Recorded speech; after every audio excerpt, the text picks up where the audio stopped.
विष्णु पुराण में कहा गया है कि कलयुग सबसे अच्छा युग है। सनातन धर्म और वेदों में 4 युगों की मान्यता है। माना जाता है कि सतयुग में स्वयं देवता, किन्नर और गंधर्व पृथ्वी पर निवास करते थे।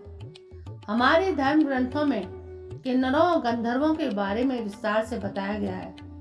सतयुग के बाद आया त्रेता युग। इस युग में भगवान श्री राम ने जन्म लिया और वह स्वयं श्री हरि विष्णु का अवतार थे। फिर द्वापर युग की शुरुआत हुई और इस युग में भगवान विष्णु ने श्री कृष्ण के रूप में जन्म लिया।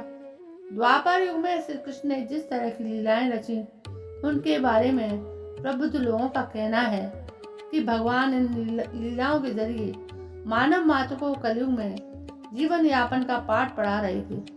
कलयुग का कालखंड सबसे छोटा माना गया है और माना जाता है कि कलयुग में भगवान विष्णु का 10वां अवतार होगा, जिसका नाम होगा कल्कि। वर्तमान समय में कलयुग ही चल रहा है। विष्णु पुराण कलयुग के वर्णन करते हुए कहा गया है कि कलियुग पाप इतना अधिक होता है कि सृष्टि का संतुलन बिगड़ जाएगा। कन्याएं 12 साल में ही गर्भवती होने लगेंगी। मनुष्य की आयु औसतन 20 वर्ष हो जाएगी। लोग जीवन भर की कमाई एक घर बनाने में लगा देंगे। इन सब के बावजूद जब पाराशर ऋषि से सभी देवताओं ने पूछा कि सभी युगों में कौन सबसे बढ़िया है, तो ऋषि ने वेद व्यास जी के कथनों का जिक्र करते हुए समझाया कि सबसे उत्तम कलयुग है। आइए जानें व्यास जी ने विष्णु पुराण में क्यों कहा है कलयुग को धन्य और सबसे उत्तम। श्री वेद व्यास जी ने वेदों का वाचन किया और भगवान गणपति ने उनके अनुग्रह पर उन वचनों को लिखित रूप में प्रस्तुत किया।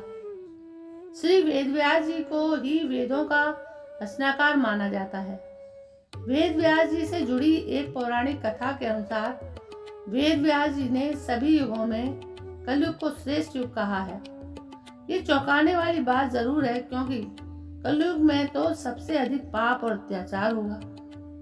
वेदों और धार्मिक ग्रंथों में ऐसा कहा गया है। अगर ऐसा हो तो कलयुग सबसे श्रेष्ठ कैसे हुआ? विष्णु पुराण में वर्णित एक घटना के अनुसार मुनिजनों और ऋषियों के साथ चर्चा करते हुए वेद व्यास जी कहते हैं, हे मुनिजन, सभी युगों में कलयुग ही सबसे श्रेष्ठ युग है, क्योंकि 10 वर्ष में जितना व्रत और तप करके कोई मनुष्य सतयुग में पुण्य प्राप्त करता है और त्रेता युग में वही पुण्य 1 साल के तप द्वारा प्राप्त किया जा सकता है, ठीक इसी प्रकार उतना ही पुण्य द्वापर युग में 1 महीने के तप से प्राप्त किया जा सकता है। तो कलयुग में इतना ही बड़ा पुण्य प्राप्त करने के लिए 1 दिन के तप से प्राप्त किया जा सकता है। इस तरह व्रत और तप के फल की प्राप्ति के लिए कलयुग ही सबसे श्रेष्ठ समय है। तो दोस्तों, समझ में आया आपको कि कलयुग सबसे श्रेष्ठ है। इसमें कोई भी पुण्य प्राप्त करना हो तो ज़्यादा समय नहीं लगता, बस अपने आप को सुधारने की ज़रूरत है। यदि आपको ये कहानी पसंद आई है तो प्लीज़ मेरे चैनल को सब्सक्राइब जरूर करें, लाइक करें, शेयर करें। कल मैं फिर हाजिर होती हूँ आपके सामने एक नई कहानी को लेकर। तब तक के लिए जय हिंद, वंदे मातरम।